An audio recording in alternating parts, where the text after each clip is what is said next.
Hello there voltage modular people, PoohBear here and welcome to my channel. And today I'm going to do a technical overview of Spanner. I'm also, towards the end, I will give you some demonstrations of where I'm going to be using it and more to the point of why I built it and give you some other examples and maybe some of the little tips you don't know about using things like some of the delays.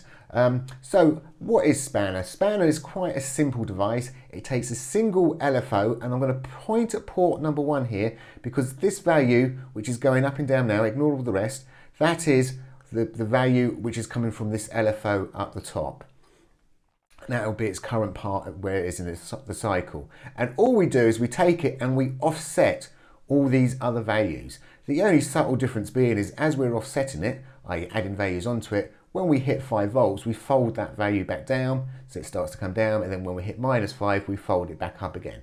So it's going to give you this appearance that, you know, if I was to speed this up, it'd look a little bit like an oscilloscope or something with it the way it's going on. But it's not. It is actually quite straightforward.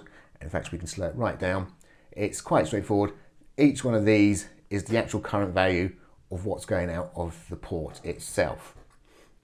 If I obviously, this is port 16, so if I was to take that cable and push it into there, all these ports are automatically disabled and the calculation is recalculated based on the number of ports you've got open. So depending on where that right hand cable is, so the furthest right hand cable will be based on the calculation of, well, like it'd be this many ports divided by it and takes the offset, and it works it all out of the spacing. So it's really great that you can obviously offset a certain spacing, and as you add the ports, it automatically keeps readjusting it for you, which is one of the key features for me.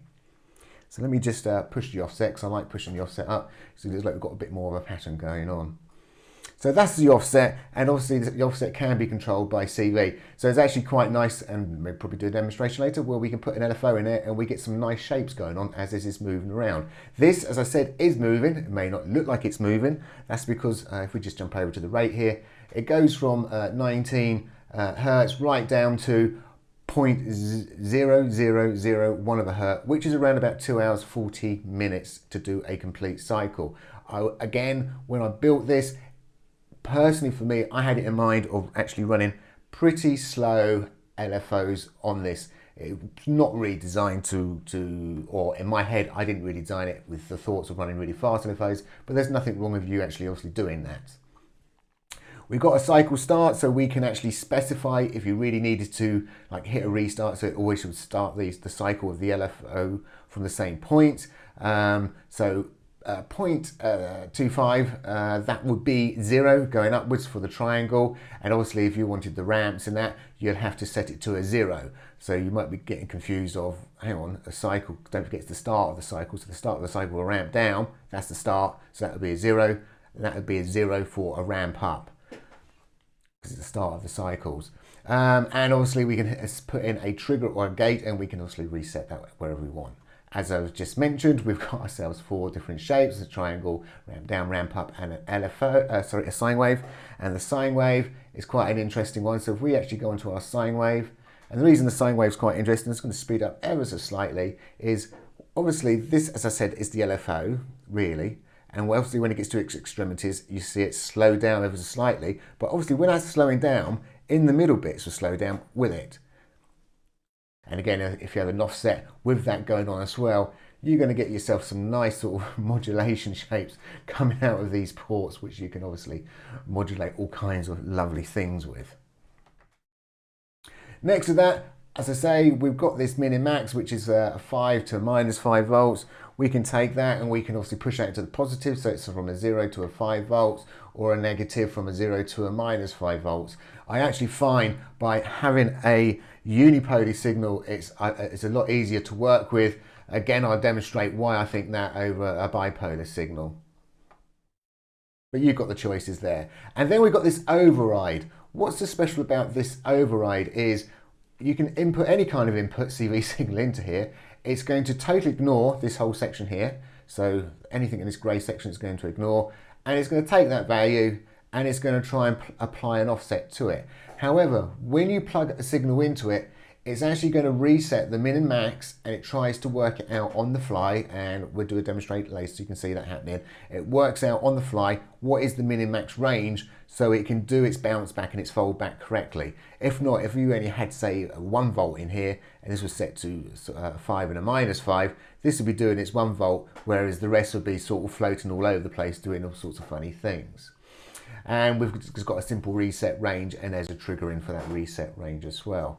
Down at the very bottom, we've got a display option, so we can obviously hit that display and we can turn off the display and just save a few CPU cycles. So once you're up and running, you may think, oh, I don't want that eye candy, or you just need that few extra cycles. Well, you've got the choice, you can actually turn it off.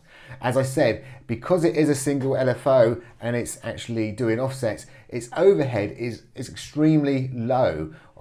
As you can imagine, having 16 LFOs is going to be quite expensive compared to this device. So let's move on to the next section. Now, you may have seen in some of my videos, I've done this sort of thing before with delays. A lot of people will probably look at a delay and think, well, a delay is for delaying, obviously, sound, what I refer to as an echo. That's good functionality of using it for audio. Another good thing to do with a delay, especially with audio, is if you bring it below the 30 milliseconds mark, it's really great for fattening up sounds. But what we can do in the CV world with a delay is we can take the feedback right down to 0, and we just shove the wet fully up, and we've now got ourselves a pucker CV delay signal. Obviously, this is a digital delay, and that's what you've got to use. If you're using an analog delay, there may be some other algorithms in there which you need to be aware of. So obviously a digital delay should be a really clean signal, and that's what that is. So that means the signal which is going in here, once it's been delayed all this time, it's come out here, it's going to be exactly the same signal. It's just going to be perfect delayed, and there's not going to be any feedback, so it's not going to bounce it or doing echoes or anything like that. It's a straightforward way of doing delays. So not many people are aware of that. As I say, it's something I do a lot, where I can take a single LFO, and now I've got multiple taps I can take from. So this LFO now is going to be different phrases, and guess what? What you can see here is really what I've kind of built into here. Now, one of the drawbacks of this, and this is actually 16 delays here, so I've got my 16 ports, is if I put a signal in here, I've actually got to wait 32 seconds before I get that signal out of here. Of course, I want it delayed because I want it in a different place. That's the whole point of building this up. But I've got to wait 32 seconds for it to come out. Now, one way around that is you build yourself, get yourself like 16 LFOs. I haven't quite got 16 down here, but what I can do with this particular LFO is actually got a phase option on it, so you can see it's the same shape, and I've just got the phases in a different position so you can see it moving along. So theoretically, we could set this up with this delay, and we could set 16 of these LFOs up, and if we could get all the phase right, and they'd actually get the same signals out. And if we haven't used a triangle or something, we can do exactly the same thing with Spanner as well. So Spanner will do the same thing. So you get the same result across all three.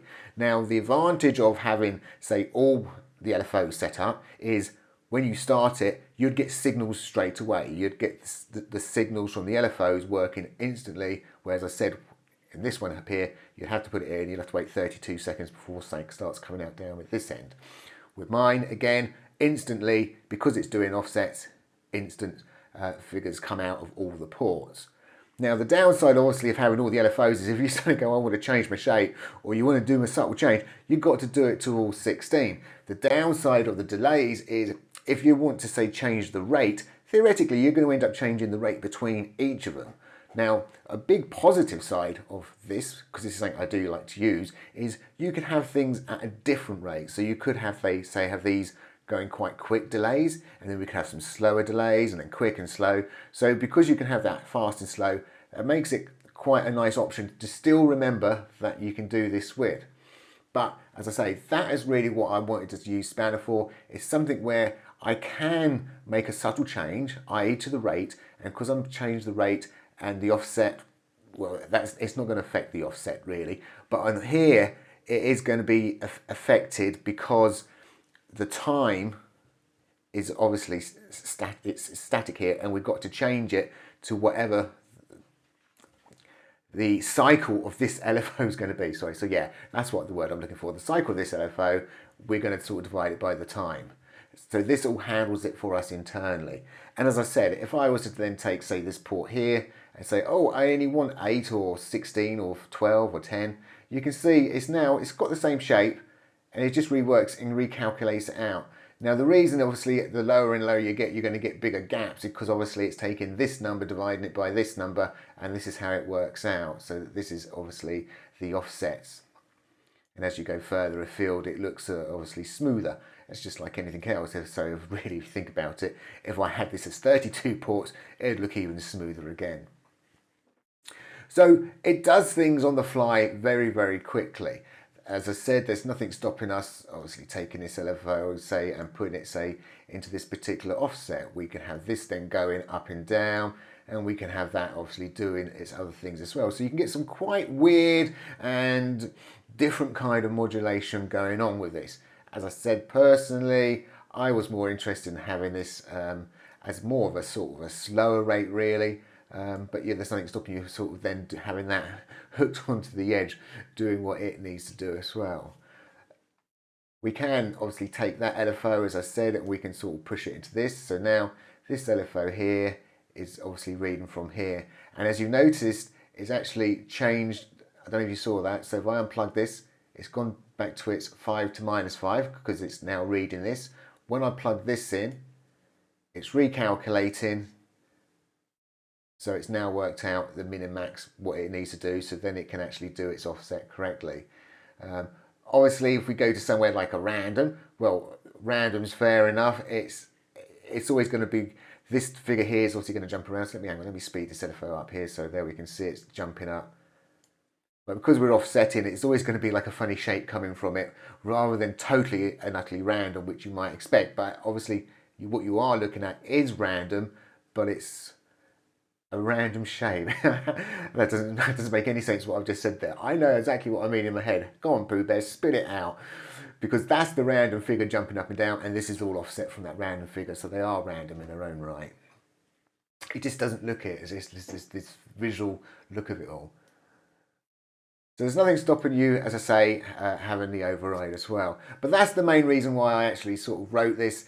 You probably saw it in some of my in-C projects. As I said, I do prefer to have a unipolar signal, because it's so much easier. Like this, having this from this 0 to this minus was absolutely brilliant with my in-C project, where I wanted to do the levels, because it meant I can come along and set the maximum level, what I wanted for each of the instruments, and then I could obviously come along, grab this LFO, put it onto the CV level, and all it's going to do is drag that level down and never ever going to push it up, which is brilliant.